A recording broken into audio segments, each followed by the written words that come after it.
So good afternoon, everyone. I'm happy to invite Vani madam for this session.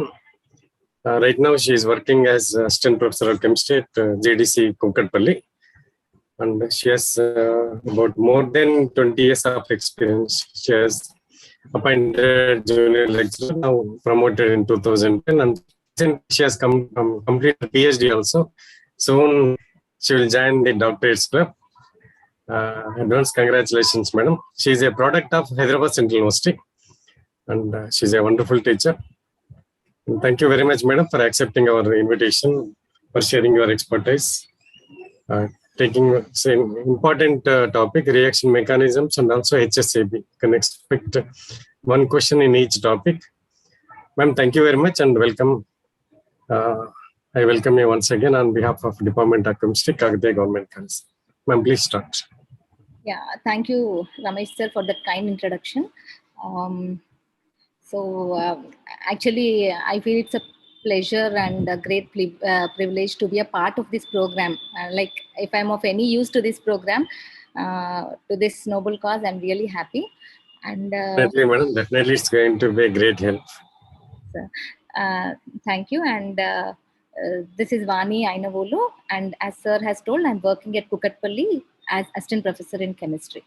So today's topic is reaction mechanisms in metal complexes, or it's also called inorganic reaction mechanisms. Okay, so by this time, I think all of you might have completed the major topic in coordination chemistry, where you all know what is a metal complex, right?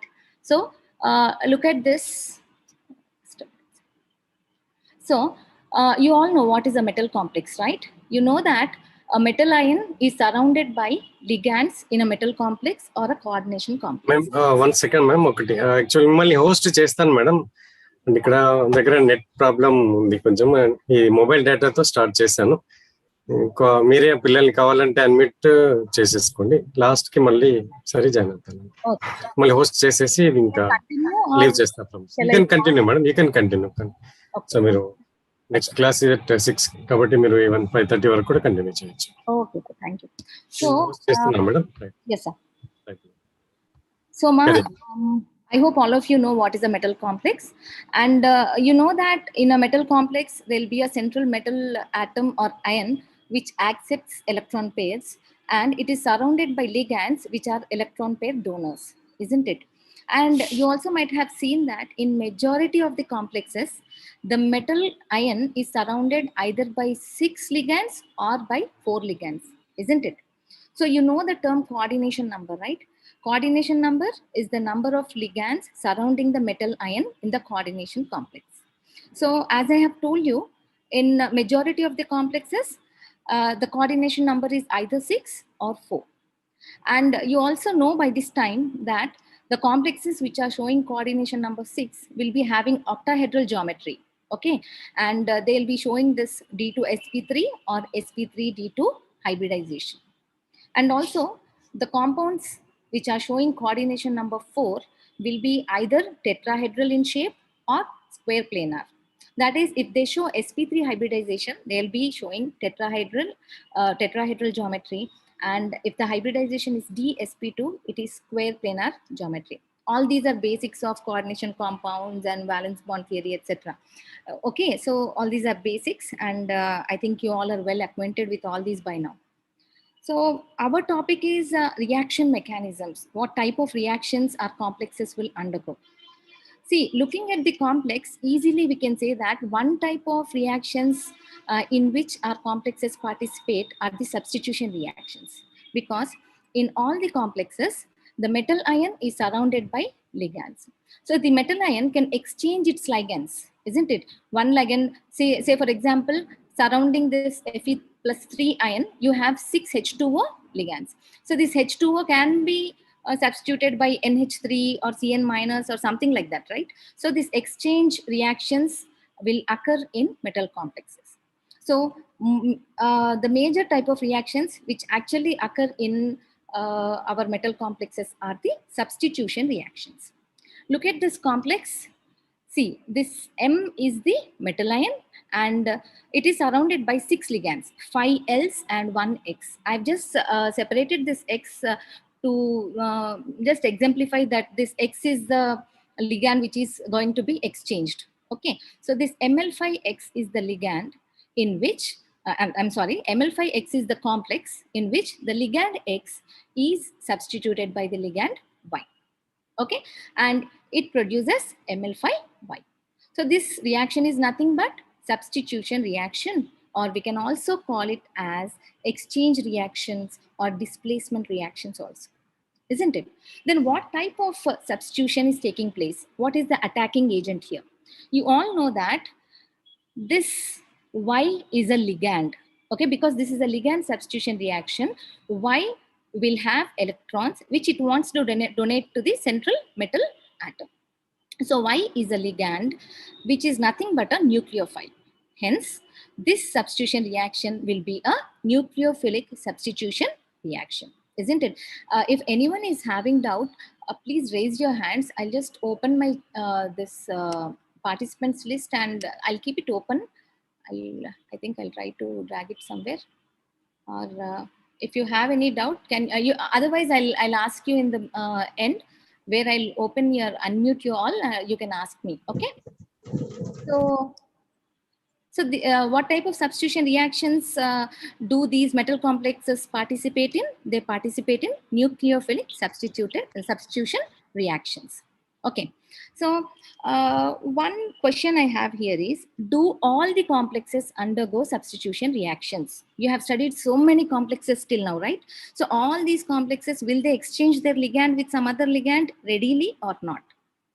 The answer will be no, right? Because some complexes will readily exchange their ligands and some complexes will not want to exchange their ligands. Okay, so for that, we have to know which ligands will participate in this substitution reaction and which won't. Okay, so for that, we are going to see stability of complexes. Okay, so the term stability of complexes can be defined in two ways here. Okay, one is the kinetic stability and the other is the thermodynamic stability.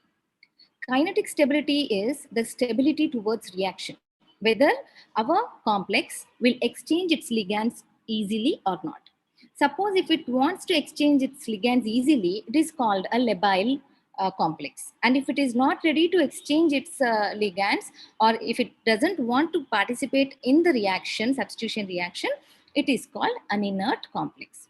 So this kinetic stability is mainly dependent on the parameters like activation energy. You all know, right? When the activation energy is less, when the for this ligand substitution to happen, if the activation energy is high, it won't happen, right? So if the activation energy is less, if the reaction pathway is simple, or if the intermediate forming is stable, or the product forming is stable, or if the rate of reaction is more, then the complex will try to exchange its ligands. Such a complex is called labile complex. Okay, it will participate in the exchange reactions, while inert complex will not participate in these substitution reactions. Okay, so kinetic stability defines about the reactivity of the complex based on all these parameters. Then what is the next term? That is the thermodynamic stability. So thermodynamic stability is mainly, it explains about the stability towards heat. That is, when you heat, when you increase the temperature of the complex, if it breaks down into the ligands get separated and and the metal ion is completely getting separated, that is then such a compound is not stable thermodynamically. Means when we heat it, it is breaking down, it is losing its identity, isn't it? So stability towards heat is called thermodynamic stability. This thermodynamic stability depends on parameters like bond length, bond strength, nature of bonding, etc. So are these terms related? Absolutely not. Kinetic stability and thermodynamic stability are not related to each other. I've given an example here, that is tetracyanomercury 2 ion. You know the nomenclature, right? So this is tetracyanomercury 2 ion. This complex is thermodynamically stable. What does it mean? Even if you heat it, it will not break down. Okay, but it is kinetically labile, means when some other ligand is approaching, this complex will readily give away one cyanide ligand and it will accept that other ligand, means it tries to undergo nucleophilic substitution reaction and exchange its ligand. Okay, so complexes can be thermodynamically stable but kinetically unstable, or they can be kinetically stable and thermodynamically unstable. So both are not at all related to each other. In this chapter, we will be dealing only with the kinetic stability of the complexes. It means that we will see whether the complex undergoes substitution reaction readily or not. So I already told you a labile complex is a complex which participates in substitution reaction readily. See, this complex has exchanged its ligand X with Y readily and it gave the product ML5Y. And the inert complex is a complex which does not participate in substitution reaction. Hence, when this ligand Y is coming and attacking ML5X, there is no reaction. Okay, so this labile and inert complex terms are very, very important. Okay, so how can we say whether a complex is labile or whether a complex is inert and all? There will be some factors influencing the labile nature and the inert nature of the complex, right? So many number of complexes you have seen in your previous chapters, isn't it? So when you look at a complex, you should be able to say whether it is a labile complex or an inert complex. For that, you have to know what are the factors affecting this kinetic stability of the complexes. Okay, so the factors influencing the kinetic stability of the complexes are, the first factor is the size of the metal ion. Okay, so let us discuss an example first so that you'll understand. Okay, here I have given three complexes. Okay, all these are hexa-aqua complexes, right? There are three complexes, all have 6 H2O molecules in common which act as ligands here, right? Then where does the difference lie? You have magnesium ion, you have calcium ion and strontium ion. These three belong to second A group. And which is the smallest ion here? Magnesium is the smallest ion. Mg plus 2 is the smallest ion. See here, all are carrying same charge. Mg plus 2, Ca plus 2, Sr plus 2. So a difference, where is the difference coming? The difference is coming in the size of the central metal atom. You can say that magnesium is the smallest, isn't it? Among the three given examples of the complexes, magnesium is the smallest central metal ion. So now, since magnesium is the smallest, it can attract these ligands strongly because the metal to ligand distance is less, the nuclear attraction will be more.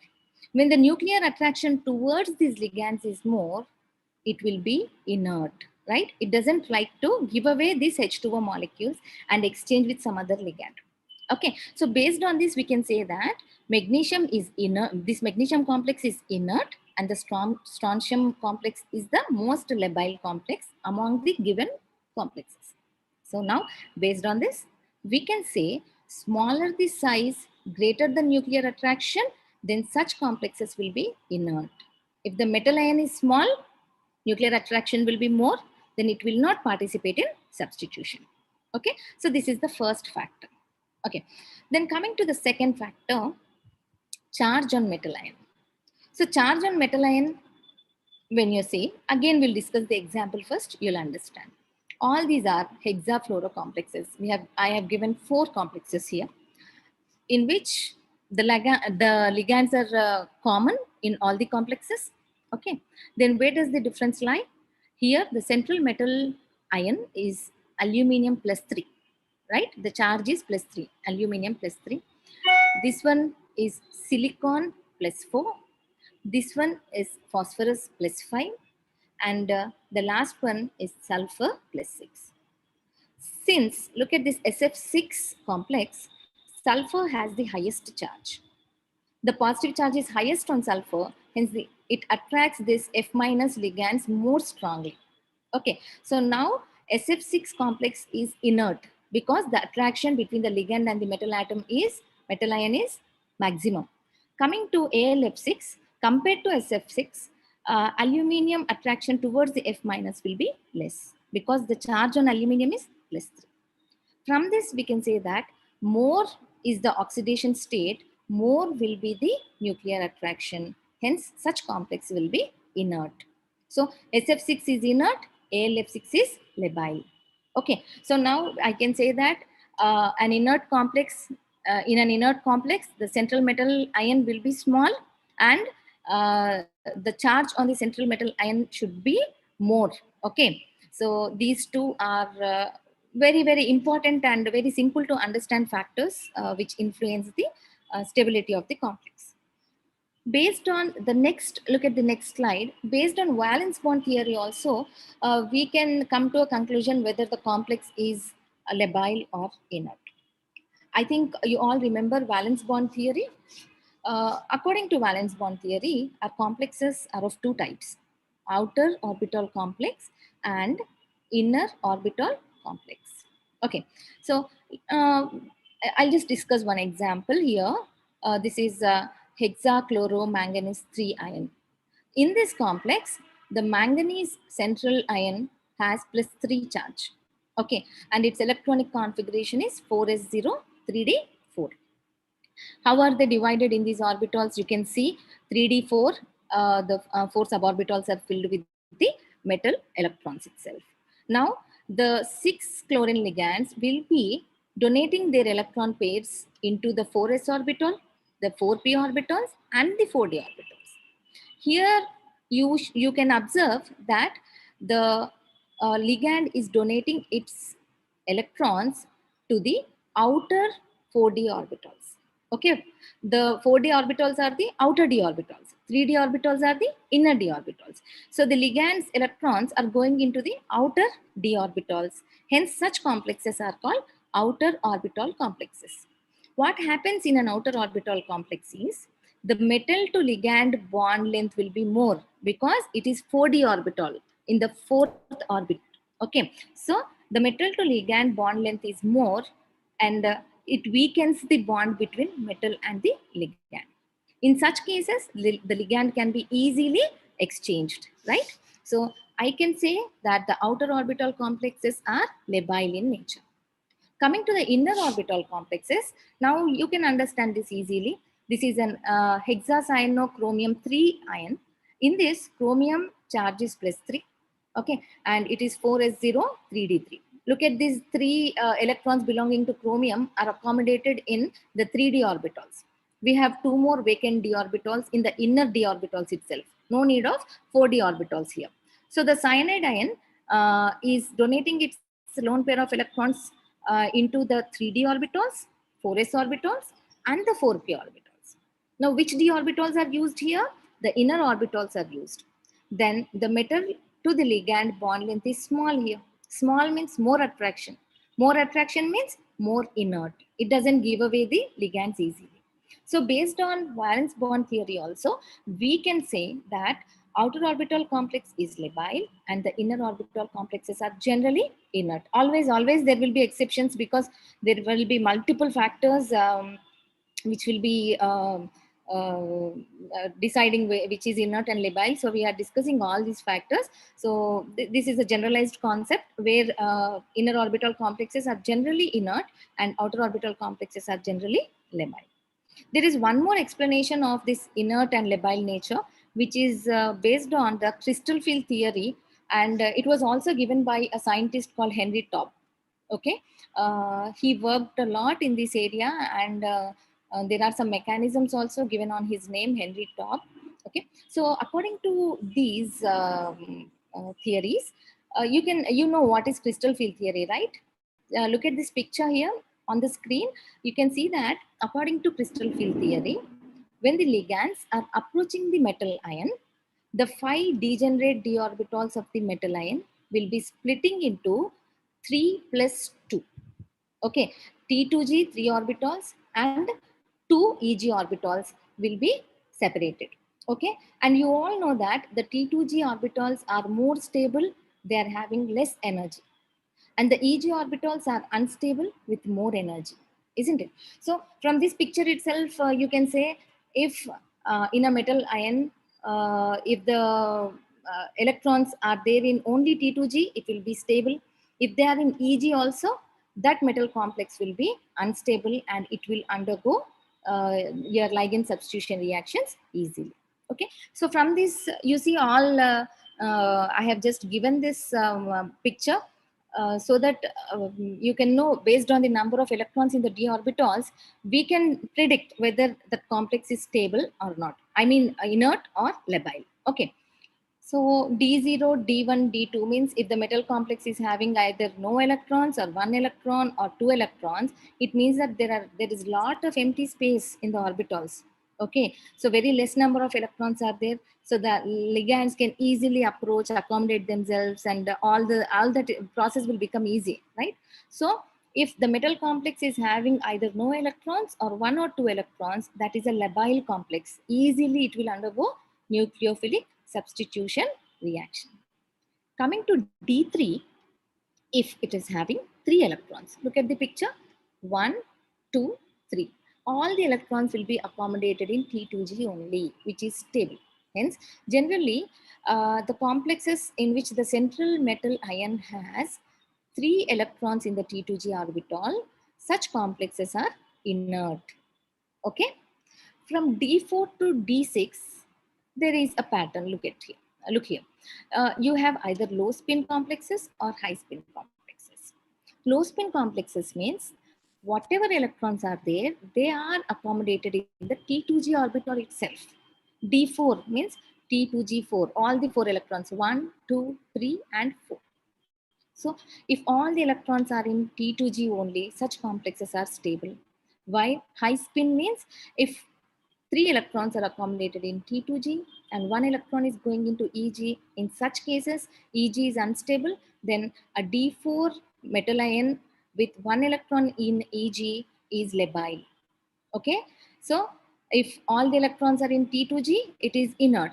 If even 1 electron in EG, it is labile. So is the case with D5 and D6 also. What happens when the metal ion has 7, 8, 9, 10 electrons in its outermost orbit? So many electrons means lot of electronic repulsion. In such cases also, the complex will be generally labile. Okay, so I have given a two small examples here. See, this is hexafluoro iron 3 ion and hexamino cobalt 3 ion.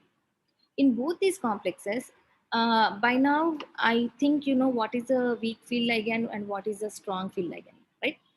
You know that fluorine is a weak field ligand and ammonia is a strong field ligand.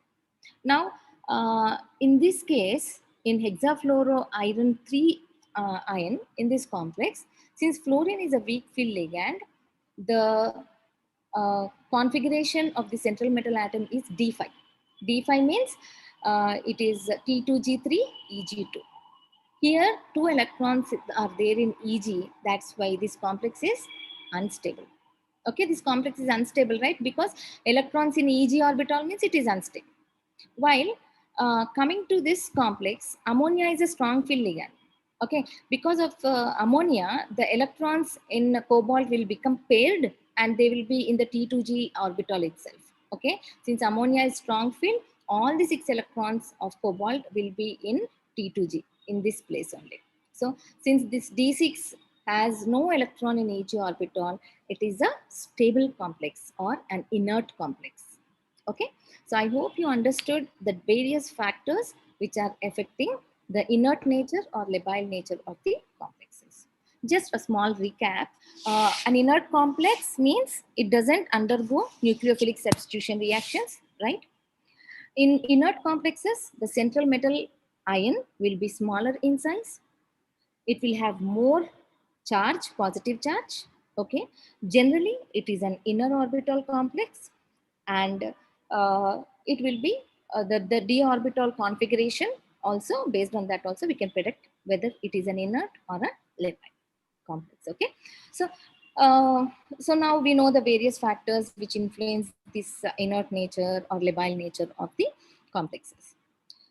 So now we know that labile complexes are the ones which actually undergo this nucleophilic substitution reactions. After knowing this, let us see what are the different mechanisms or the various pathways in which this substitution reaction takes place. Okay, so sorry, I have some problem with my this one.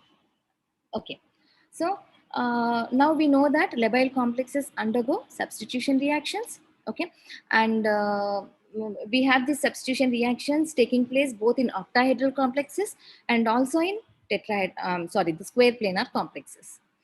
First, let us see how these substitution reactions take place in octahedral complexes. What are the various pathways in which these substitution reactions take place? Generally, there are three methods in which these substitution reactions take place.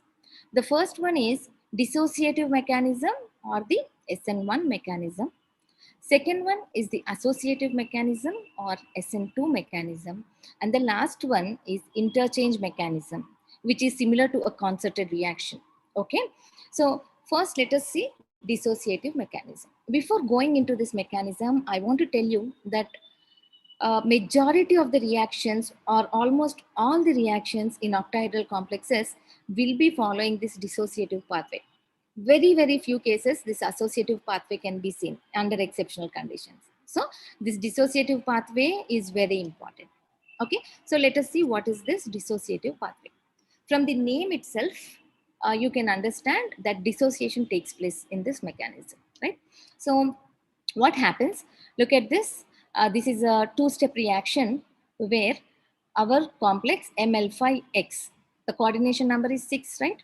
It will dissociate or it will lose its ligand X in the first step and it will form a penta-coordinated compound ML5.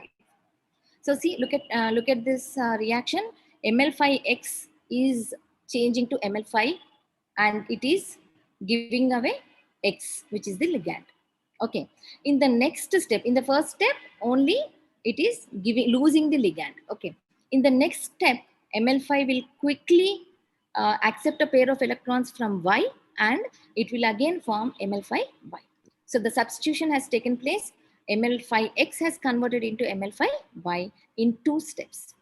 Okay, so the hexa-coordinated compound, coordination number 6, this compound has converted into an intermediate which is having coordination number 5.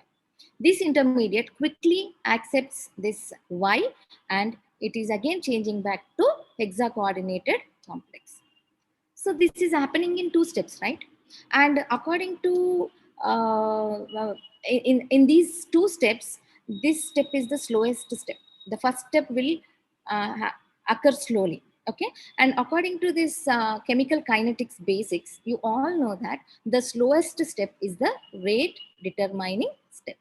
Okay, the slowest step is the rate determining step. Okay, so since this step is the rate determining step, we can see that the rate of the reaction is governed by the concentration of the complex ML5X. Okay, so the rate of the reaction is depending on only one concentration term, that is the concentration of the complex. Okay, so since it is depending only on one concentration term, it is called unimolecular substitution reaction or SN1. Okay, so here look here, rate is directly proportional to the concentration of the complex, or rate is equal to the constant K into the concentration of the complex. So though it is taking place in 2 steps, the first step is the rate determining step, and in this rate determining step the reaction depends only on the concentration of ML5X, that is the complex. Hence it is a hence it is a unimolecular reaction, and hence also since dissociation is taking place, it is called a dissociation reaction. Okay, so look here, it is interesting that the coordination complex with the coordination number 6 has changed to an intermediate with the coordination number 5, and the intermediate again went back to the coordination number 6. Then how will the geometries change? That is something interesting, isn't it? So here coordination number 6 means always octahedral. I told you, right? The structure is always octahedral structure. Then coordination number 5 means it can be either square pyramidal or trigonal bipyramidal. Look at this picture. This is an octahedral complex. Okay, our ML5X. All L5 L ligands are there, one X ligand is there. Okay, so in the first step, that is the rate determining step, slowly it will lose the ligand. Okay, and it is forming a penta-coordinated intermediate. This intermediate has two types of geometries. Okay, trigonal bipyramidal geometry, or it can be square pyramidal geometry. Then quickly it will take accept electron pair from the Y ligand, and it will again go back to the hexa-coordinated complex. Okay, so X is changed to Y. This is the diagrammatic representation of a dissociation reaction. Okay, so just a recap of this SN1 reaction. It's a very important. You all know that this takes place in two steps, right? In the initial step, X is going away. In the final step, Y is entering and it is converting into ML5. Okay, so it is a two-step pathway. And in the initial step, it is depending only on the concentration of the complex. Hence, it is a unimolecular nucleophilic substitution reaction. Here, the M to X bond is broken before the formation of MY bond, isn't it? X is first broken away, then MY bond is formed. Okay, and here the intermediate is detected in the rate determining step, where the intermediate has the coordination number 5. This is the intermediate with coordination number 5. Okay, so it is less compared to the coordination number of the reactant and the product. So these are some important points which you have to remember about the SN1 reaction mechanism, or the dissociation mechanism of metal complexes. So this we'll be discussing further some examples of this SN1 mechanism also, since it's very important. But before that, we'll see what is SN2 mechanism also. Okay, a majority of the reactions actually occur by SN1 mechanism, and few will occur by SN2 mechanism. So what is this SN2 mechanism? SN2 mechanism is also called association mechanism. Okay, so it is an associative pathway. From this is itself, you'll understand that our ligand C, this is again a two-step process where our complex ML5X is first forming a bond with the ligand. ML5X, Y is forming. Before it is giving away X, it is taking Y, or it is forming a bond with Y. What happened to the coordination number? Before it was 6 and it has changed to 7. Okay, so in the first step, association is taking place. In the next step, since the coordination number is 7, it is crowded. Okay, quickly it will give away the weakly bonded ligand X and it will form ML5Y. So here also substitution is only taking place. ML5X is converting into ML5Y. But in between, in the first mechanism, dissociation has taken place, and in this mechanism, association is taking place. Here, penta-coordinated compound is converted into hepta-coordinated compound, which has lot of steric crowding. So quickly it will convert into ML5Y. So here also the first step, which is the associative step, is the slowest step. And as we have discussed, the slowest step is the rate determining step. The rate depends on this step. Okay, so here in this step, the rate is depending on the concentration of the complex and also the concentration of the incoming ligand Y. So the concentration, the rate of the reaction is depending on two concentration terms, right? That is the concentration of the complex and the concentration of the incoming ligand. Since two concentration terms are there in the rate equation, this is called a bimolecular reaction, SN2, or it is association is taking place, hence it is also called association mechanism. Okay, so here you can see that the intermediate which is formed is having higher coordination number. It is converting from 6 to 7. Okay, what is happening here? My bond is formed completely before mx bond is broken, completely opposite to the SN1 mechanism. Here my bond is forming first, then mx bond is breaking. Okay, and here also this reaction is taking place in two steps. This is about the SN2 mechanism, and this is the diagrammatic representation of the association. See, our octahedral complex with coordination number 6, it has taken one ligand.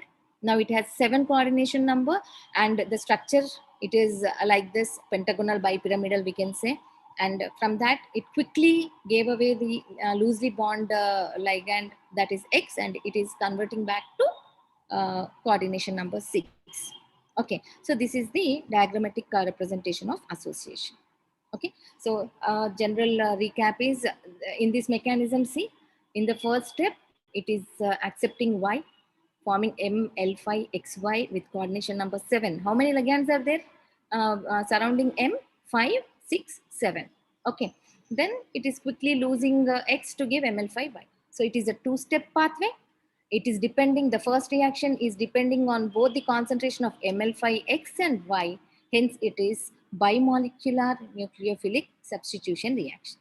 Here, see, My bond is formed before M breaking the Mx bond. Okay, and the coordination number of the intermediate is 7. All these are important points about the SN2 mechanism. Okay, I hope you all understood SN1 and SN2 mechanisms.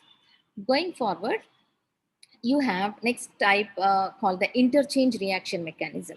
This mechanism is actually a little bit similar to the SN2 mechanism in organic chemistry. All might have studied SN2 mechanism in organic chemistry, where the incoming species will be attacking from one side and the outgoing species will be going from the other side. Okay, so here also what happens is our hexa coordinated complex ML5X, it will be attacked by the ligand, okay, and intermediate will not form here. It is called a transition state. X will be going, Y will be coming, okay, and finally ML5Y will form. Okay, this is called interchange reaction mechanism. And here you all know by now that in SN1 mechanism, intermediate is formed whose coordination number is 5. In SN2 mechanism, again an intermediate is formed whose coordination number is 7. But here no intermediate is formed. This is called an activated complex or a transition state. Okay, so this is enough actually about interchange reaction mechanisms. Okay, so now the octahedral complexes will undergo nucleophilic substitution reactions in 3 ways, 3 pathways. One is SN1, next SN2, and the interchange reaction mechanism. But I have mentioned that most of the substitution reactions in metal complexes, octahedral metal complexes, will be in the SN1 pathway itself, that is the dissociative pathway. Okay, so examples for SN1 pathway of nucleophilic substitution reactions in octahedral complexes are hydrolysis reaction and annihilation reaction. Okay, so these are examples. I told you SN1 reaction, they will follow this SN1 reaction pathway where first dissociation of one of the ligand takes place, then another ligand will come and bond with the metal complex. So 2 types of reactions I told you, hydrolysis reaction and the annihilation reaction. Hydrolysis reaction is again of 2 types, acid hydrolysis and base hydrolysis. We will discuss all these in detail so that you'll understand. These are very important also, this acid hydrolysis and base hydrolysis. One point I want you to keep in mind about these reactions are, all these are SN1 reactions. Okay, so what are hydrolysis reactions? Specifically acid hydrolysis and base hydrolysis. Let us see. First type of hydrolysis reaction are acid hydrolysis reactions. In acid hydrolysis, let us see the example first. I want you to show this example. Just a minute, I'll mute everyone. Okay, so look at this acid hydrolysis reaction. First look at the reaction, you'll understand. This complex is hexaquofluorochromium 3 complex, 3 ion. Okay, so in this complex, when you add water in presence of an acid, this is acid hydrolysis, right? Acid hydrolysis always takes it always takes place in presence of an acid. The pH should be less than 3. Okay, so under those conditions, when we add water to this complex, What is happening? We are getting an hexa-aqua complex. How this reaction is occurring means, see, acid hydrolysis means, look at this, our chromium central metal ion has 5 water molecules surrounding it and 1 fluoride ion around it. Okay, so this fluoride ion has a lone pair of electrons on it, extra lone pair of electrons on it. This lone pair of electrons will be donated to the H plus ion. H plus ion is present because it is acid hydrolysis, right? So this H plus ion will accept this lone pair of electrons, and slowly, as soon as this process takes place, HF bond will become stronger and HF will slowly come out. Okay, so this dissociation will occur here, HF will come out, then this complex will accept H2O ligand and it will form a hexa-aqua complex. What is happening here? Substitution of fluorine with the water molecule is occurring. Okay, for this to occur, what is actually present on fluorine? Fluorine has a lone pair of electrons.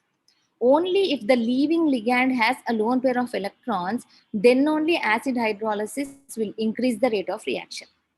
Okay, means if there is no lone pair of electron on the leaving group, acid hydrolysis reaction will not take place.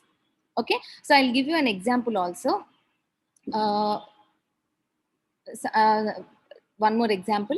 See here, on chlorine also, here again there is lone pair of electrons. Okay, that's why chlorine will be coming out and water molecule will be going in.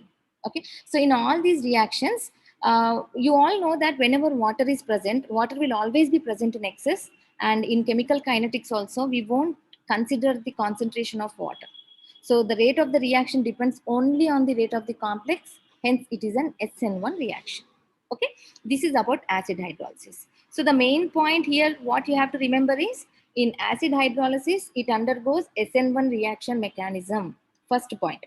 Second point, acid hydrolysis takes place only if the leaving ligand has a lone pair of electrons, which it can donate to the H plus ion. Okay, the acid means H plus ions will be there. Okay, if there are no lone pairs on the leaving group, this acid hydrolysis will not take place. Okay, and how will this increase the rate of the reaction? Almost in presence of acid, this rate of substitution is increasing by 100 times in presence of acid. Okay, the rate of reaction was 10 to the power of minus 10, which changed to 10 to the power of minus 8, means almost 100 times the reaction has increased. Okay, and sir, Madam, yeah, sir, చెప్పండి. Minus HF release అయితే ఇది water molecule ఎలా వస్తుంది madam ఇక్కడ? HF, yes ma, water, this is hydrolysis ma, you have excess of water in that. Okay, excess of water. So fluorine, what is happening? It is giving its lone pair of electrons to H plus, nana. So it is giving its lone pair of electrons, and the bond between the chromium and fluorine will become weak, and the bond between fluorine and hydrogen will become strong. అప్పుడు ఏమవుతుంది? Chromium ఇది first hexa coordinated ఉంటుంది, 6 coordination number ఉన్నది, it has become 5 coordinated. Okay, penta coordinated. Then it will lose HF because its bond has become weak with fluorine, and it will accept the H2O. H2O కూడా ligand కదా నాన్న, it can donate lone pair of electrons. Oxygen పైన lone pair of electrons ఉంటాయి. So that lone pair of electrons will be accepted by chromium, hence it will become a hexa-aqua complex. Is it clear, Nana? Did I clear? Yes, madam. అర్థమైందా? ఇక్కడ bond strong అయిపోతుంది, ఇక్కడ bond week అయిపోతుంది. Week అయిపోయి ఇది బయటకు వచ్చినప్పుడు అప్పుడు సబ్స్టిట్యూషన్ జరుగుతుంది కదా, మనం చదువుతుంది సబ్స్టిట్యూషన్ రియాక్షన్ కదా. So H2O will go and substitute. Okay, so this is how this substitution reaction takes place. This is acid hydrolysis. So acid hydrolysis లో ఏం చూసాం మనము? The rate of the reaction increases almost 100 times. Coming to base hydrolysis, this is very interesting and very important for your exam. Okay, base hydrolysis ante in presence of base, ante base ante entamma OH minus kada, OH minus ions ekku unte we will say it is a base. Generally the pH is more than 10. Okay, compared to acid hydrolysis, in base hydrolysis rate will increase more, thousands of times it will increase compared to acid hydrolysis. I will this base hydrolysis actually takes place in 2 ways. Okay, the SN2 mechanism and the SN1CB mechanism. SN2 mechanism is very less actually. Mainly it will take place through SN1CB. ఇది base hydrolysis లో మీరు చాలా గుర్తుపెట్టుకోవాల్సిన mechanism SN1CB. Very very important. Okay, so let us go to the mechanism. Okay, first ఇదైతే చూద్దాం మనం. What is SN2 mechanism? You all know SN2 mechanism అంటే ఏంటి? Our ligand will first accept our OH minus ion. Okay, penta ఇదేమైంది, ఇక్కడ 5 ammonias ఉన్నాయి. ఇక్కడ చూడండి, ఇది penta amino chloro cobalt 3 ion. ఈ complex what is it doing? It is accepting OH minus, okay, OH minus ligand, and it is forming a 7 coordinated complex. See, 5 ammonias are there, 1 OH is there, 1 chlorine. So ఇది same మనం SN2 అప్పుడు discuss చేసాం కదా ఇంతకు ముందు slides లో. Same అట్లా association జరిగి వెంటనే it will the bond between chlorine and cobalt is weaker compared to the bond between cobalt and OH. So chlorine will come out. This is actually SN2 mechanism, but mostly this SN2 mechanism does not occur. Most favored reaction mechanism is the SN1CB mechanism or the dissociation mechanism. ఇది ఎలా అవుతుంది అనే దానికి I will show you one mechanism, then we will come back. Okay, I hope this is not clumsy actually. Always teaching on board is easy. So see, let us go back to our Bronsted-Lowry theory. According to Bronsted-Lowry acid base theory, acid ante proton acceptor or donor? Donor. Yes, very good. So proton donor is a Bronsted-Lowry acid and proton acceptor is a Bronsted-Lowry base. ikkada look at this complex, Nana. An interesting complex. Cobalt chuttu enni ammonias unnai? 4, and this is also 1 here. Okay, 5 are there, Nana. Please observe this. You have 5 ammonias around cobalt and 1 chlorine. So it is again an octahedral complex. 5 ammonias, 1 chlorine. Okay, and this is a base hydrolysis. Okay, base hydrolysis means what is happening?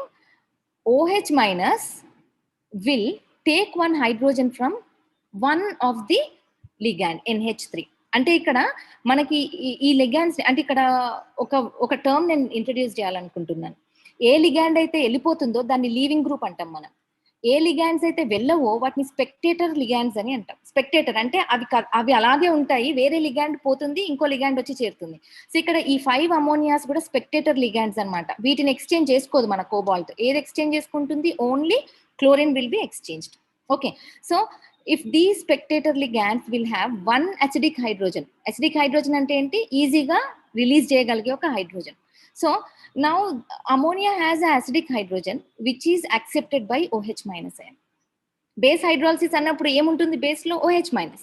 This OH minus will take 1 hydrogen from this one of the ligands.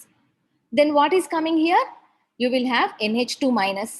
Okay, NH2 minus will be there, and see, CO, NH3 taken 4 times, Cl will be there. Okay, so this complex indulo manam emanachchu ante this is called Bronsted-Lowry acid anacha because it is donating a proton. This is called a Bronsted-Lowry acid. Concentrate here, and this part is called Bronsted-Lowry base.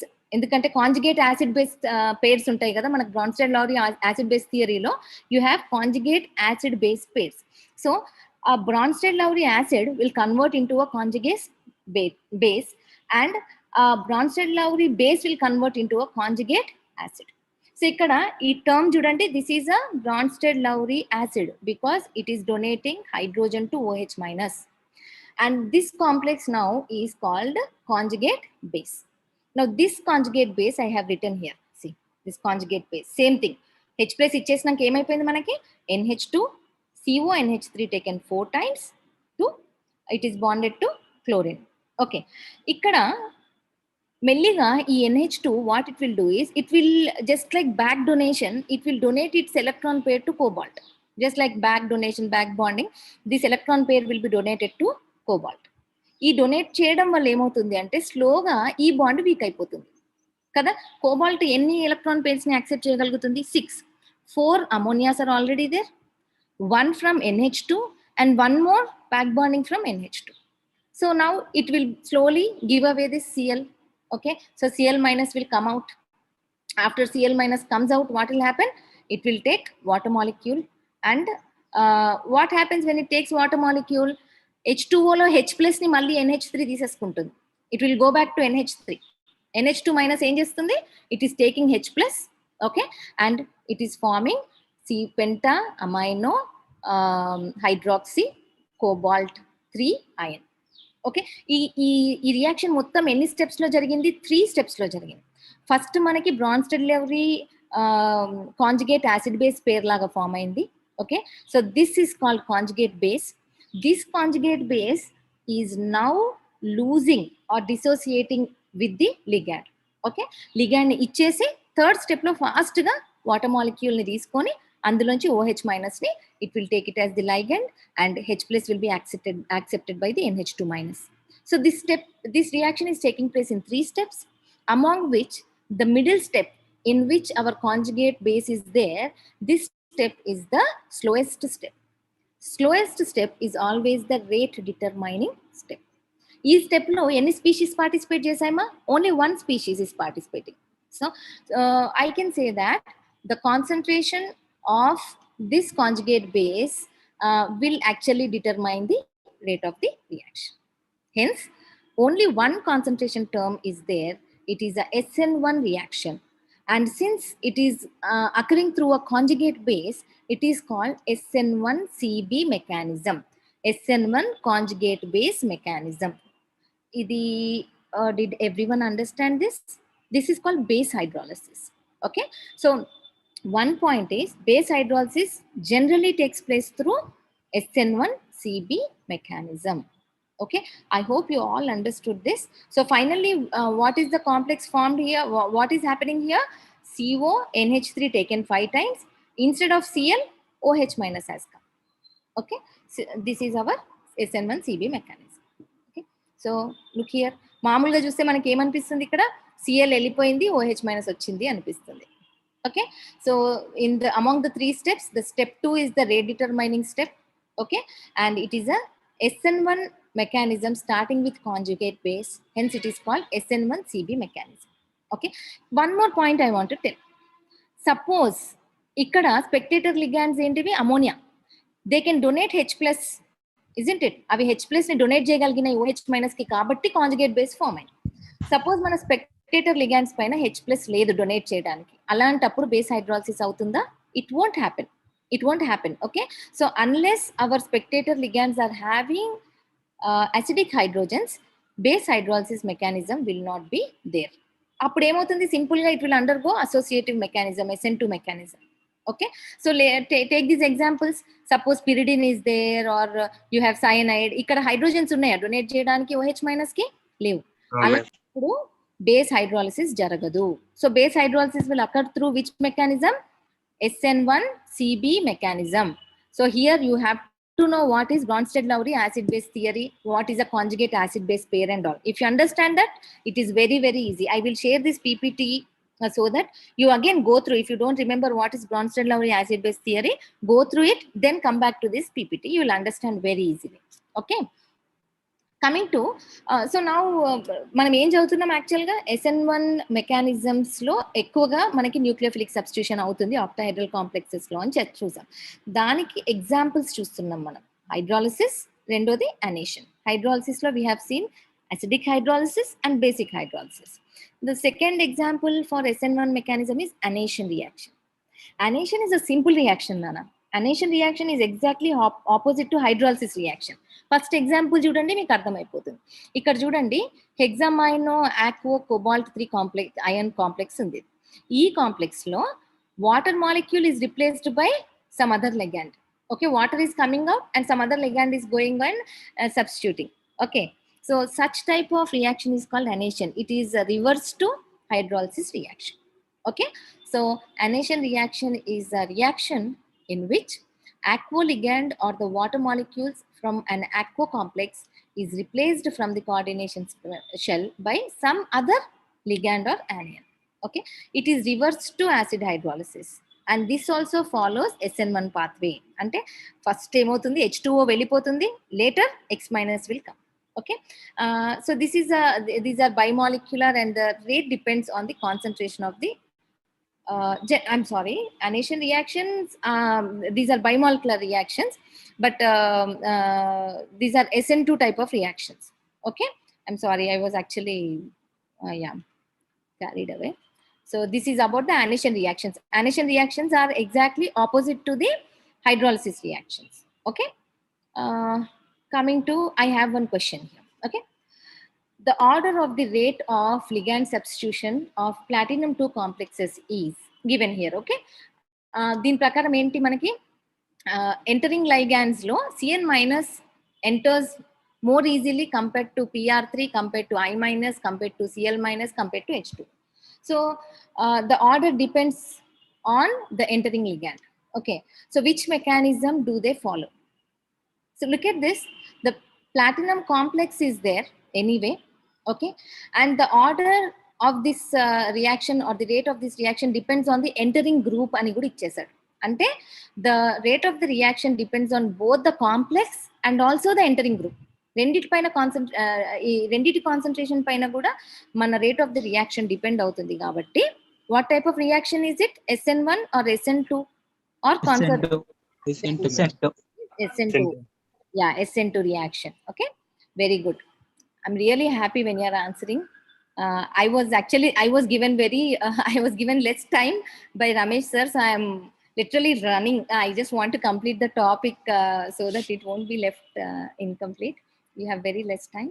Okay, so now మీకు అందరికి అర్థమైంది కదమ్మా, substitution reactions will be taking place in 3 pathways: SN1, SN2, and this one, interchange mechanism or the concerted mechanism. Okay, next type of redox reactions in octahedral complexes are the redox reactions. ఇందాకేమో మనం ligand substitution చూసాం. Redox reaction means it is nothing but electron transfer reactions, right? You see redox reactions in many reactions. So redox reactions means reduction and oxidation takes place in the same reaction. Okay, let us see an example. See this example. It's a hexa-aquo complex, iron 2 complex. This is an iron 3 complex. Okay, ఇక్కడ iron charge is +2 and here the iron charge is +3. Okay, in the product side, see the first complex, its charge has changed from 2 to +2 to +3. Means this first complex has donated its electron to the second complex, isn't it? Means this first complex has undergone oxidation by donating 1 electron. Second complex has undergone reduction by taking 1 electron. Okay, so since the first complex is undergoing oxidation, it is called reductant because it is reducing the other complex, isn't it? Oxidation undergo అయ్యేది reductant గా act చేస్తుంది, reduction undergo అయ్యేది accident గా act చేస్తుంది, ఎందుకంటే opposite దాన్ని oxidise అయ్యేట్టు చేస్తుంది కాబట్టి. These terms I want you to understand. Okay, so what happens in redox reactions in octahedral complexes? Redox reactions involve transfer of electrons between the chemical species. Okay, the chemical species from which electron is lost is said to have been oxidized and it is called a reductant. And the chemical species which gains electrons will undergo reduction, but it is called a oxidant. Okay, so you know these terms now. Okay, so in octahedral complexes, again, these redox reactions occur in 2 pathways: outer sphere mechanism and inner sphere mechanism. Outer sphere mechanism is also called tunneling mechanism, while the inner sphere mechanism is also called Taube reaction. Okay, so let us see first what is outer sphere mechanism. It's a very simple mechanism it is. Okay, what happens means, see, look at this complex example, you will understand. You have hexacyano iron 2 complex and you have hexacyano molybdenum 3 complex. Okay, so ikkada emaindi, in the product side you can see that iron 2 has converted into iron 3, means iron has lost 1 electron, while molybdenum 3 has converted into molybdenum 2. Okay, means it has gained 1 electron. 1 electron has been transferred from the iron complex to the molybdenum complex. అంతే తప్ప ఇంకా ఏ change అవ్వలేదు. I'll give you one more example because here the coordination spheres are same. Okay, so it might be confusing. Look at these examples. ఇక్కడ 2 examples ఇచ్చాయి ఇక్కడ కింద. You have one hexa aquo complex and one hexa amino complex. In the initial one, you had chromium +2 In the next one, you had chromium plus 3, which is converted into chromium plus 3 and chromium plus 2 respectively. Means electron has transferred from the first complex to second complex. Simply, in these complexes, electron is getting transferred. That's all. There is no change in the coordination pairs. See, no change in the coordination pairs. Look at the last example. This is even more, you can understand in a better way. Here you have hexacyano iron complex, hexachloro iridium complex. Ikkada kuda electron has been transferred from iron to iridium. Okay, simple electron transfer jarigindi tappa 6 cyanides iron tone unnai, 6 chlorines iridium tone unnai. There is no change in the coordination pair. So from this you can understand that in outer sphere mechanism, only the electron transfer will take place. There won't be any change in the coordination pairs. దీని వల్ల మీరు గుర్తుపట్టొచ్చు. ఈ reaction suppose నేను ఇచ్చాను అనుకోండి, I have this question. I think suppose if I give this reaction, if I ask you whether it is outer sphere mechanism or inner sphere mechanism, you have to check with the coordination pairs. Is there change in the coordination pair? No, there is no change. But the oxidation states of the central metal ions have changed. It means that electron has been transferred. Then it is an outer sphere mechanism. Okay, so let us see some important points about outer sphere mechanism. What happens? The outer sphere mechanism is a simple mechanism with no intermediate formation. There is no intermediate. Simply electron is passing from one complex to another. Very important point here it is that at least one complex should be inert. Either both can be inert or at least one can be inert. Inert aitane kada ligands easy-ga atu itu vellavu. Ikkada ligands exchange jaragaledu, only electrons transfer jaragali ante the complexes should be inert. Here no bond making or no bond breaking will occur. Okay, so it is easy with low activation energy. What happens actually here, I'm explaining here like here. See, initially what happens, both the oxidant and the reductant complexes, they will come closer at proper distance and they will adjust their bond lengths for easy transfer of electrons. They will come closer, these two complexes, and they will adjust their bond lengths for easy transfer of electrons. So ilanti outer sphere mechanism jaragali ante rendu complexes ki kuda almost same geometry undali, similar energies undali, chaala similarities unte outer sphere mechanism lo electron transfer will occur anamata. Okay, so what will happen initially for this electron transfer to occur? Both the complexes will come closer. Okay, from one reductant to oxidant, what will happen? The electron will transfer after the adjustment of the bond lengths and all. Once the electron transfer is completed, the complexes will go away from each other. They will get separated from each other. This is outer sphere mechanism, which is very, very simple. So what is the main thing here? For outer sphere mechanism electron transfer, both the complexes should be either they should be inert or at least one should be inert. There won't be any change in the coordination pair. Very, very important. Okay, let us see what Madam? Is inner. Nana. Yes, ma'am. ఒక spear మీద plus charge, another spear మీద minus charge ఉంటే అప్పుడు ఎలా change అవుతాయి madam? Nana, plus charge minus charge are not dependent on electron transfer or anything. మీరు oxidation states calculation చూసారు కదా complexes పైన, you might have gone through in the basics. See, suppose I'll give you an example. Iridium, hexachloro iridium, this is iridium 4 complex. ఈ complex చూసారా? Cursor పెట్టిన complex కనిపిస్తుందా? దీనిపైన -2 charge ఉంది అంటే, yes, -2 చార్జ్ ఎందుకు ఉంది దీనిపైన? 6 chlorines పైన మైనస్ చార్జ్ ఉంటుంది, -6. But iridium is giving only 4 electrons. So that is why total complex is getting -2 charge, oxidation state. Okay. But coming to this chromium complex, ikkada chudandi, ammonias are not accepting any electrons from the chromiums. Okay, that is why chromium is +3 oxidation state. If something like chlorine or something will be there, then here also if it is CrCl6, it will be -3 only.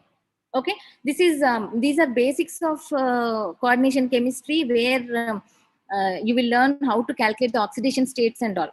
This పైన ఈ వచ్చే charge ఏదైతే ఉందో, it will be dependent on the charge on the metal ion and also the charge on the ligand, because ligands will be positively charged, negatively charged and neutral ligands, isn't it?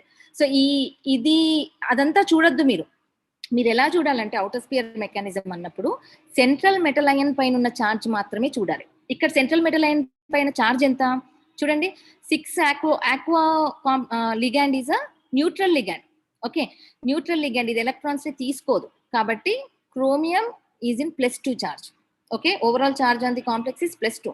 So chromium has +2 charge. ఇక్కడికి వచ్చేసరికి ammonia కూడా electrons ని తీసుకోదు, neutral ligand కాబట్టి +3 charge is actually the charge on chromium. So ఇక్కడ chromium charge ఏంటి +2, ఇక్కడ chromium charge ఏంటి +3. ఇక్కడికి వచ్చేసరికి ఏమైంది, chromium charge has become +3. First complex charge has become +3, second complex charge has become +2. So what has happened? Electron has been transferred from the first complex to second complex. So electron transfer అయ్యిందా లేదా అనేది మనము only complex పైన charge ని బట్టి decide చేయాలి. Overall charge on the complex depends on the metal ion charge and the ligand charge. So if I go into those basics, I can't complete this ma. Okay, you can take the number from Ramesh sir and ping me personally also. I'll explain you. Okay, coming to the next type of mechanism, that is the inner sphere mechanism. Okay, inner sphere mechanism is a complicated process. ఇక్కడ ఏమైందంటే outer sphere లో electron transfer simple గా అయింది, one complex to ఇంకొక complex simple గా అయింది, ఇక్కడ ఏ ఇంటర్మీడియట్ లేదు. But coming to inner sphere mechanism, first I will explain you the mechanism, then we will go to the theory part. See, look at this. This is a hexa-aquo-chromium complex. Here the chromium charge is +2. Okay, and the another complex is hexa-amino-chloro-cobalt 3 ion complex. Okay, so 2 complexes are there. What happens is these 2 complexes, first in these 2 one should be labile. ఒక్కటన్నా labile ఉండాలన్నమాట. Very very important rule ఏంటి అంటే inner sphere mechanism లో electron transfer జరగాలి అంటే at least one complex should be labile. So what is happening here is, first this hexa-aquo-chromium complex will lose one water molecule. ఇక్కడ ఏం జరిగింది చూడండి, only 5 water molecules are there. It has lost one water molecule. Here it has lost one water molecule. So since it has converted from a hexa coordination complex to the penta coordination complex, what happened, ఇక్కడ coordination number 5 అయిపోయింది. ఇది coordination number 5 అవ్వంగానే పక్కనున్న complex లో ఉన్న ligand తోని ఇది bridge form చేస్తుంది. పక్క కాంప్లెక్స్ లో క్లోరిన్ ఉంది కదా, it is forming the bridged complex with the ligand in the other complex. Okay, now through this chlorine, chromium is donating electron to chlorine is donating that electron to cobalt. Here the electron transfer is taking place through the bridged ligand. This is important. It's a complicated mechanism, inner sphere mechanism. Okay, so electron is transferred through this activated complex. Once electron is transferred, the bond between the chromium and chlorine, which is belonging to the other complex, will become strong, and this bond will break here. Okay, ee bond break అయిపోయి this chlorine is accepted by our first complex. Now it was hexa-aquo complex, it has converted into penta-aquo-chloro complex. Okay, so now this complex is formed, and the complex penta-amino complex, what happened, దాని దగ్గర నుంచి chlorine వెళ్ళిపోయింది కాబట్టి వెంటనే it will accept water molecules as a ligand. Okay, and this complex will form, and slowly what happens, always water will be in more quantity, all the ammonias will be exchanged by water molecules, all ammonias will come out. So overall what you are understanding is, in inner sphere mechanism the coordination spheres are also changing. చూడండి, ఇక్కడ ఇంతకు ముందేమో ఇలా hexa aquo compound, penta amino chloro compound ఇలా ఉన్నవి ఏమైపోయినాయి, ఇక్కడికి వచ్చేసరికి coordination spheres have changed. Here instead of one water molecule, chlorine has come. Here all ammonias and chlorine have been substituted with water molecule. So inner sphere mechanism is a complicated process where the electron transfer takes place through the bridged ligand in the activated complex. Here the coordination spheres also will change. So e change ainada leda dani batti you can decide whether it is an inner sphere mechanism or outer sphere mechanism. Okay, so in the inner sphere mechanism lo electron transfer jaragali ante main what is the rule, at least one complex should be labile. అంటే దాని ligands ని అది వదిలేసుకోగలగాలి. మనకి ఇక్కడ ఏమైంది, first this complex could lose water molecule. Okay, it could lose one ligand, that is why the reaction has proceeded, otherwise this reaction would not have proceeded. Okay, so this is about the inner sphere mechanism. Okay, so in this mechanism, a ligand is shared between the reductant and the oxidant in their inner coordination sphere. Okay, the attachment between oxidant and reductant complexes occurs through a bonding ligand. Okay, so for this reaction to occur, both the complexes should be labile, or at least one should be labile. Generally, one should be labile at least. Okay, so this process is explained theoretically like this. See, the inner sphere mechanism is a complicated mechanism. Both the reductant and oxidant will associate to form a bridged complex. One of the complex participates in bond breaking and reduces its coordination number. See, this complex has participated in bond breaking, one ligand is lost, and it participated in bond making with the ligand of other complex. Okay, the pentacoordinated complex formed a bond or a bridge with the adjacent complex. In bridged complex, bond length adjustments take place for easy electron transfer, which is called activation phenomenon actually. Then the electron transfer takes place through bridged ligand, after which both complexes get separated. So once this electron transfer takes place, the complexes will get separated. This is the procedure. Okay, in inner sphere mechanism pathway, rate of reaction depends on the nature of the bridged ligand. Okay, ఇప్పుడు ఇక్కడ this electron, this bridged ligand should be able to form bond on the both sides, and it depends on how easily it can transfer the electrons. Okay, so that rate is given here. Which is the best bridged ligand here? N3 minus. Okay, N3 minus, then cyanide, then fluoride, chloride, bromide, and iodide. This is the way in which the bridged ligand means N3 minus is the best bridged ligand compared to these ligands. Okay, then here we have this two questions. Okay, so look at this mechanism. The first one, in this mechanism, this reaction is given and he's asking above reaction takes place by which mechanism? Look Outer at sphere. yes, very good. Outer sphere. Very good. Thank you for understanding. Okay, so here there is no change in the coordination sphere. So this is taking place through outer sphere mechanism. ఇలా మీరు గుర్తుపట్టాలన్నమాట. And అదే what about this reaction? The total Inner sphere. yes, Inner sphere. so it is inner sphere mechanism. Incorrect inner sphere mechanism is also called Taube reaction. Outer sphere mechanism is also called tunneling reaction. This also you have to remember. Okay, so this is about the okay, this is one more question. Bridged complex intermediate is formed in bridged complex is formed in Inner sphere Inner sphere mechanism. mechanism. okay. Inner sphere mechanism. One more question. In the inner sphere mechanism, reductant and oxidant both associate through a ligand. Electron transfer takes place through bridged ligand. Complex All of the above. all of the above. Which is the answer? All of the above. All of the above. So all these are about inner sphere mechanism. Okay. Next. So with this, I think you might have understood about the reaction mechanisms in octahedral complexes. మనం ఏమేం చూసాం octahedral complexes లో nucleophilic substitution reactions చూసాము. Next we have seen redox reactions also. Okay, then coming to another type that is called complementary. This is not another type actually. This is a term, complementary reactions. Means in redox reactions, if exchange in oxidation state of both oxidant and reductant is by same number of units, they are called complementary reactions. Ante ikkada chudandi, chromium 2 is giving one electron to it is converting to chromium 3 by giving away one electron. Cobalt 3 is accepting one electron to convert into cobalt 2. Ante ఎన్ని electrons ikkada donate cheyabaddayi? 1. And how many are accepted? 1.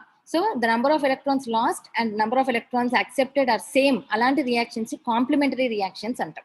Ikkada kuda chudandi, stannum is giving away 2 electrons, thallium is taking 2 electrons. So 2 are given, 2 are taken. Such reactions are called complementary reactions. Then coming to non-complementary reactions means uneven number of electron transfer will take place. Here iron will lose 1 electron, but thallium is converting into +3 to +1, means it requires 2 electrons. 1 electron donated, 2 electrons are accepted. That is why 2 irons are required here. So here unequal number of electron transfer is taking place. Such reactions are called non-complementary reactions. Simple terms, sometimes they may ask. Okay, so with this we have completed the reaction mechanisms in octahedral complexes. Okay, coming to reaction mechanisms in tetrahedral complexes. Okay, mechanism of ligand substitution reactions in square planar, not tetrahedral, I'm sorry, it is square planar complexes. In the beginning of this class itself, mainly majority of the complexes will either show coordination number 6 or coordination number 4. 6 law we have seen octahedral complexes reaction mechanisms. 4 law we will be seeing square planar complexes. Tetrahedral are almost similar to, again, octahedral, little bit different according to the crystal field theory and all. So we will be seeing square planar only. Okay, so in, what is square planar structure? Ela untadi planar gada. Look at this picture. Square planar and ela untadi madhyalo metal ion untadi. 4 ligands will be on the same plane. Okay, in such a situation, say our metal is in between and 4 ligands are surrounding it. Our complex, our ligand Y can come either from the top side or it can come from the bottom side. Okay, so what is happening? Our Ml3X, here it is L3, not L5, because it is a square planar complex. Ml3X is converting into Ml3Y by substitution reaction. This is also nucleophilic substitution reaction only, because ligands are always nucleophiles. Okay, so generally మనం ఏం చూసాం, octahedral complexes లో dissociative pathway or SN1 pathway ఎక్కువగా జరుగుతాయి. In square planar complexes, associative pathway or SN2 pathway will take place. What will happen? See, initially 4 ligands were surrounding this platinum. This ligand Y is coming. Okay, now it has become a penta-coordinated complex. From tetra to it has become penta-coordinated complex. Then this 5-coordinated species is losing this ligand and it is forming a tetra-coordinated compound again. So what is happening? The coordination number is increasing and association is taking place. The reaction rate depends on both the rate concentration of the complex and also the concentration of the entering group. Okay, entering ligand. That is why it is SN2 mechanism. All this are simple basics. Okay, so generally in square planar complexes, the substitution takes place by associative mechanism. An example is given here for the platinum complex. Okay, so generally this mostly in square planar complexes we will see platinum complexes more, because and most of the reaction research and all has been taken place more in Russia, because platinum is available more in Russia. So you'll be seeing platinum examples only. Okay, so here what is happening in this complex? The incoming ligand, see, look at this. This is square planar complex. Red one is the metal ion, the green ones are the ligands in the square planar complex, and blue one is the entering ligand. It can either come from top or it can come from bottom. Okay, so when it is coming from top, from the axial position, first what will happen? It will form a square pyramidal complex. Square pyramidal complex converts into trigonal bipyramidal complex. Okay, like this. Then it will come back by losing the loosely bonded ligand and form again tetra-coordinated complex. This is the diagrammatic representation of the substitution reaction in square planar complexes. Okay, so here also in square planar complexes, the factors affecting the rate of substitution are the role of entering group, role of leaving group, and mainly what we have to learn today is the trans effect. Very, very important topic. Okay, so role of the entering group. The rate of substitution in square planar complexes depends on the nucleophilicity of the entering group. Better the nucleophile, better will be the substitution. Okay, you see, this is more stronger nucleophile compared to the OH minus. Okay, the thiourea, I minus, SCN minus, they will have more nucleophilicity compared to the H2O, OH minus. So when these ligands come, the substitution takes place easily. So based on the entering group, the rate of substitution in square planar complexes changes. Then the next one is the role of the leaving group. Okay, more labile is the ligand, more easy will be the substitution. Okay, so that order is given here. Water leaves more easily compared to cyanide. So if water is bound, in the square planar complexes, happily it goes away, it gets substituted by some other ligand. Okay, so this is role of the leaving group. Coming to the next important effect, that is trans effect. Trans effect is very important. Okay, trans effect is nothing but in a square planar complex. Let me show a square planar complex. Okay, this is the square planar complex. Okay, in a square planar complex, if this ligand L1 is directing the substitution of the group which is opposite to it, that is called trans effect. Means L1 will make L3 to be substituted. If some other ligand is coming, L3 will get substituted first because of L1. Or if L2 is more trans-directing group, X will be substituted first because of L2. So what these ligands are doing is they are directing the substitution of the group which is trans to it. Okay, so that is why it is called trans effect. We'll discuss it in detail. Okay, so yeah, so trans effect was recognized by Werner. Okay, and it's elaborated by Chernuyev, again a Russian scientist. Okay, the ability of a ligand, see, look at this sentence, very important. The ability of a ligand in a square planar complex to direct the replacement of the ligand trans to it. Okay, one ligand is directing the replacement of another ligand which is opposite to it. That is called trans effect. We'll discuss the examples, you'll understand.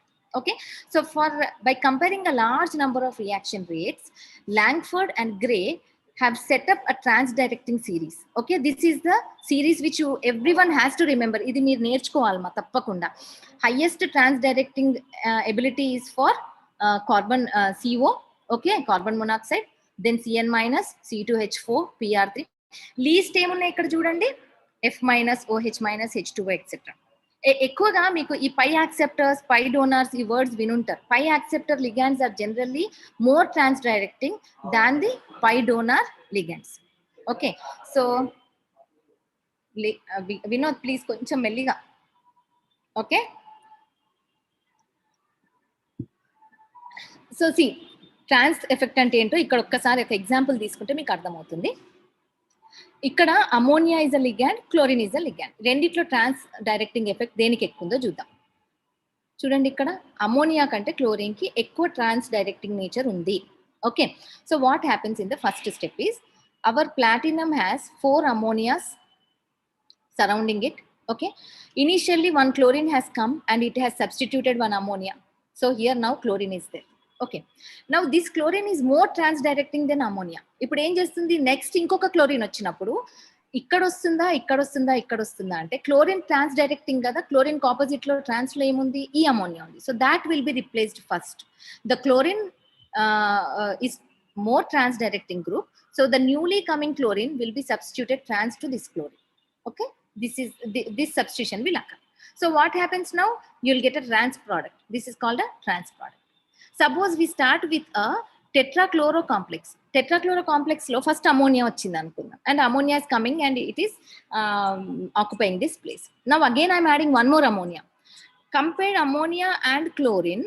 Chlorine is more trans directing. If ammonia less trans directing kabatti dani opposite lo unna chlorine will not be replaced. Chlorine is more trans directing kabatti this chlorine will be replaced and you will get a cis compound here. I hope you understood what is trans effect now. So trans effect ante enti, oka ligand దాని opposite లో ఉన్న ligand ని substitute అయ్యేట్టుగా direct చేస్తుంది. That is called trans effect. Okay, and this is the series, just like electrochemical series and all which are given experimentally. This is also a series which is given by these 2 scientists which you have to learn. Okay, remember that the pi acceptor ligands are having highest trans directing group. This series completely you have to learn. Okay, so what are the applications of what is the reason for this trans effect? You have 2 theories which explain this trans effect. One is the polarization theory and the second is the pi bonding theory. Polarization theory, according to this, see, they have taken a platinum complex, okay, and they have ligand A, okay, and opposite to this ligand you have Cl minus. This ligand A has more trans directing nature than chlorine. ఇందాక చూసిన example లోనేమో chlorine has more trans directing nature then ammonia.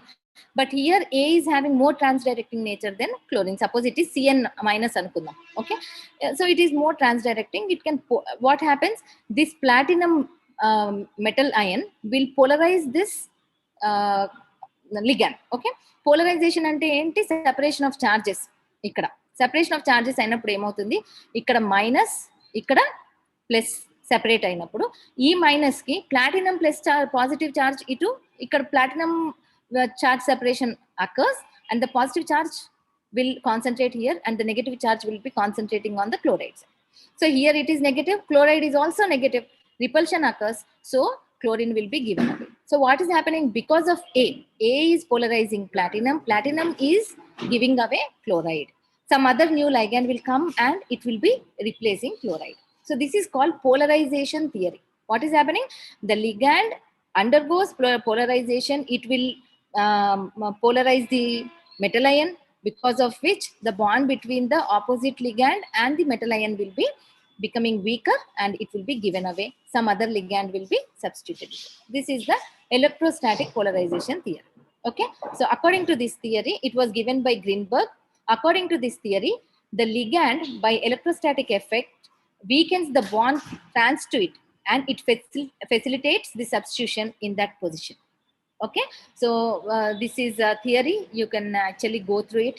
Okay, and generally the less polarizable ligands such as ammonia or water are low in the series because they are not polarizable easily, hence their transdirecting nature is also less. Okay, what is pi bonding theory? See, look at this pi bonding theory.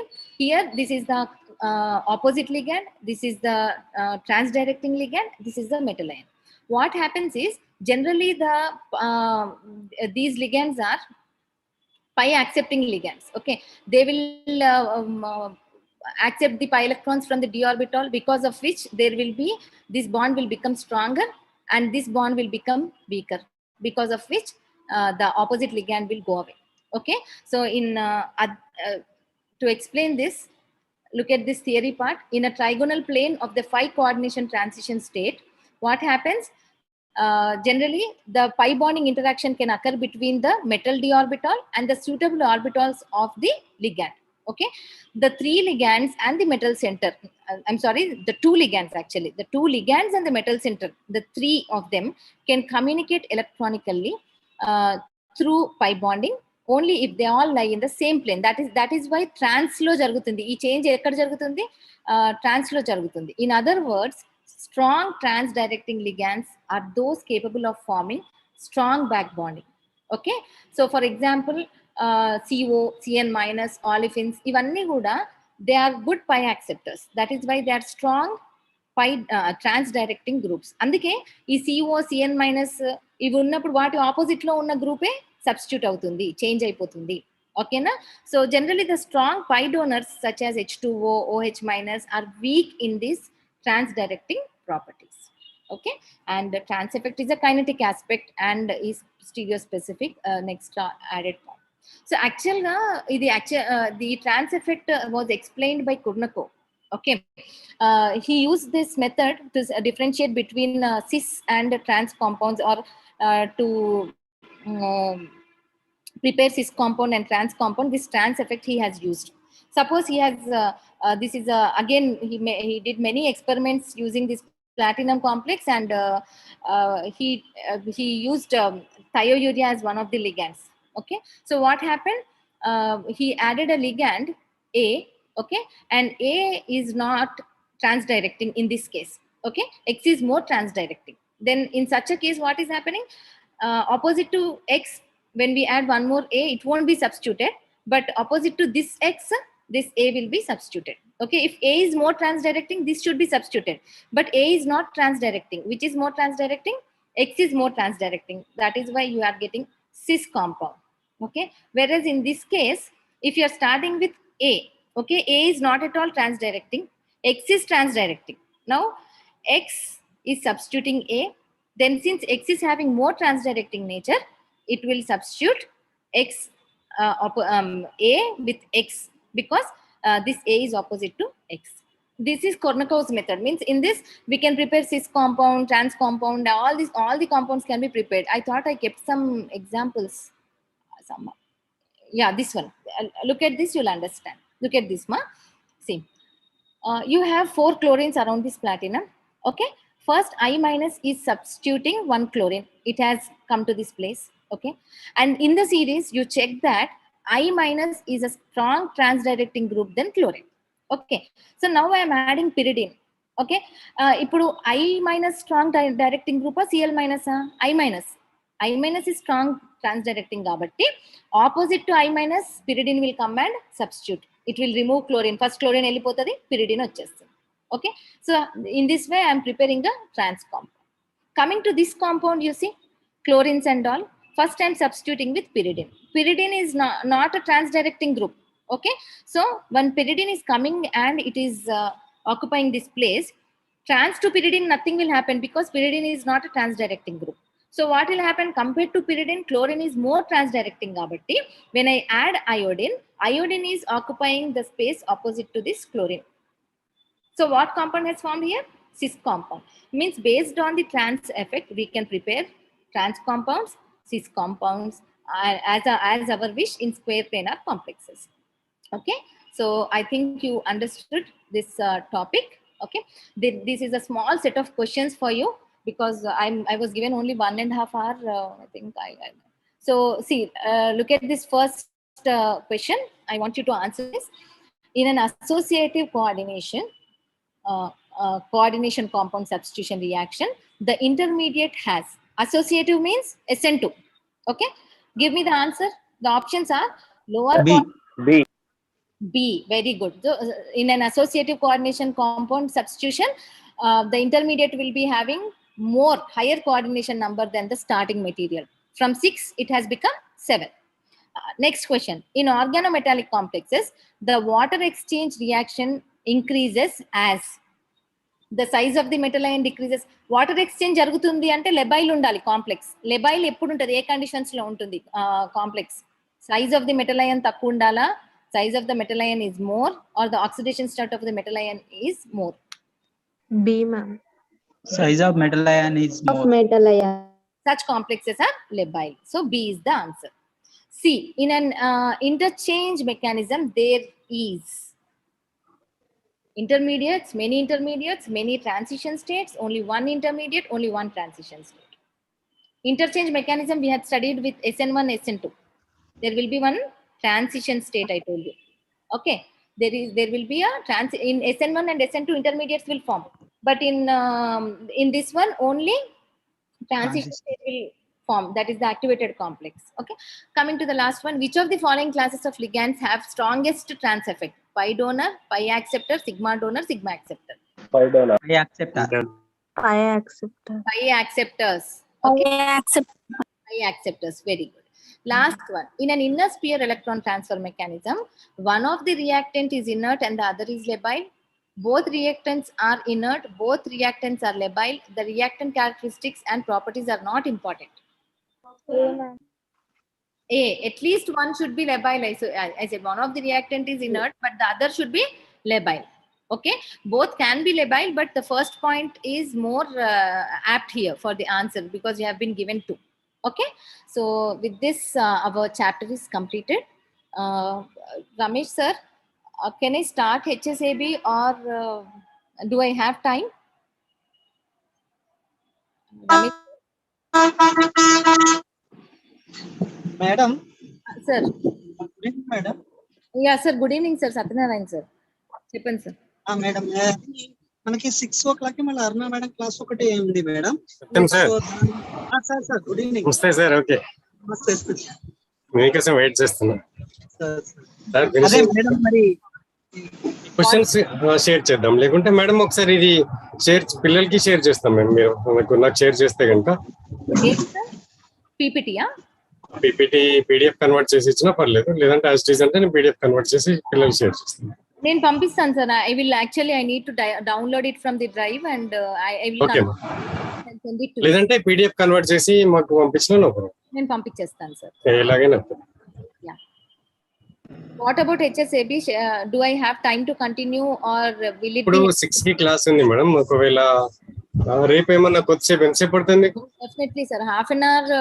మీరు cut short చేయమన్నారు. I'll take half an hour to 40 minutes only. Okay